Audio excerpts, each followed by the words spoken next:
বিএনপির উপরেই যেন খেপে আছে। তারা বিএনপির নাম শুনলেই কেন জানি মনে হচ্ছে তাদের একটু একটু গায়ে একটু জ্বালা পড়ন দিয়ে ওঠে। হাসিনার সেই রূপে যেন অন্য কোনো শাসকের দেশে কায়েম না হয়। আমরা চাই যে সরকারের অধীনে দুর্নীতি, গুম, খুন, হত্যা এসব যেন আর না হয়।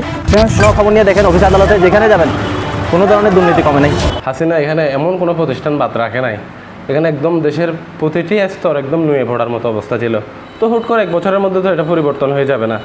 শুধু উপদেষ্টাতে দায় দিলেও হবে না, এটা আবার উপদেষ্টাতে দায় এড়াতেও পারে না। ইন্ডিকেট করে বলছি না, তবে অনেকেই এই রাজনীতিটাকে আমরা আমাদের ভাগ্য পরিবর্তনের হাতিয়ার হিসেবে নিয়েছি। দীর্ঘ শাসনের সময় আমি নিজেই অ্যারেস্ট হয়েছি, হাসিনার আমলে আমি কারাবরণ করেছি, নির্যাতিত হয়েছি, 20-25টা মামলা ছিল।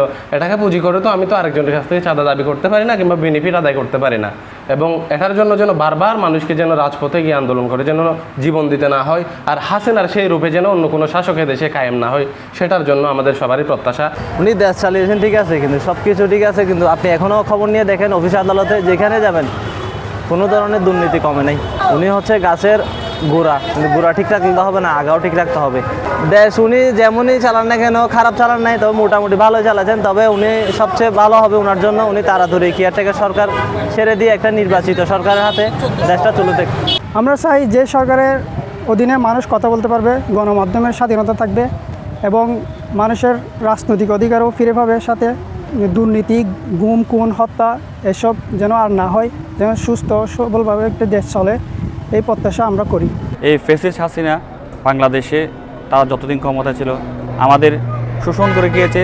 তারা আমাদের জনগণের উপর নির্যাতন নিপীড়ন করেছে, বিশেষ করে আমাদের জাতীয়তাবাদী পরিবারের উপর হামলা, মামলা, নির্যাতন, নিপীড়ন যা করেছে তা আসলে নতুন করে বলার মতো কিছু নেই। এমন একটা পর্যায়ে চলে গেছে, তারা আসলে ক্ষমতায় টিকে থাকার জন্য দেশের সাধারণ মানুষের উপর, ছাত্র জনতার উপর গুলি করেছে। অনেক ছাত্র জনতা নিহত হয়েছেন, অনেকে আহত হয়েছেন, অনেকেই পঙ্গুত্ব বরণ করেছেন। আমরা আশাবাদী ছিলাম বর্তমান সরকার খুব সুন্দরভাবে দেশটা পরিচালনা করবে। তারা হয়তো শুরু করেছিল, আমরা জাতীয়তাবাদী পরিবার সাধুবাদ জানিয়েছিলাম তাদেরকে, কিন্তু আমরা এখন দেখতে পাচ্ছি কিছু কতিপয় সুবিধাবাদী কিছু ব্যক্তি, কিছু গোষ্ঠী আমাদের ইয়ার উপরে এই দেশটা এমনভাবে তারা পরিচালনা করছে যা আসলে দুঃখজনক। তারা আসলে বিভিন্ন সুযোগ সুবিধায় তারা লিপ্ত হয়েছে। তা আসলে সর্বোপরি যদি বলতে চাই, একটা সুন্দর নিরপেক্ষ নির্বাচন দরকার। আমরা জাতীয়তাবাদী পরিবার গণতন্ত্রকে বিশ্বাস করি, গণতান্ত্রিক পরিবেশ বজায় থাকুক সেটা আমরা চাই।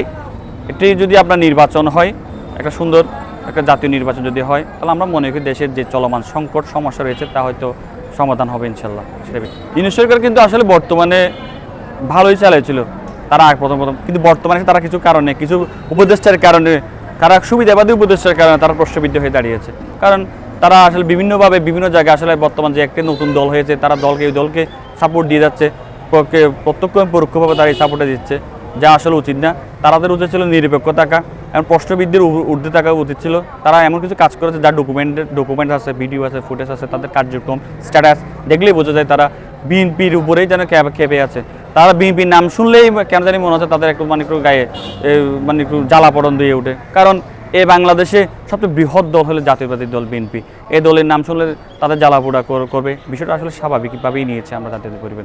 আমাদের সাংগঠনিক অভিভাবক ভারপ্রাপ্ত চেয়ারম্যান জনাব তারেক রহমান নির্দেশনা দিয়েছেন সাম্য ও মানবিক সমাজ বিনির্মাণে সকল রাজনৈতিক দলের সাথে মিলিয়ে মিশিয়ে কাজ করার জন্য।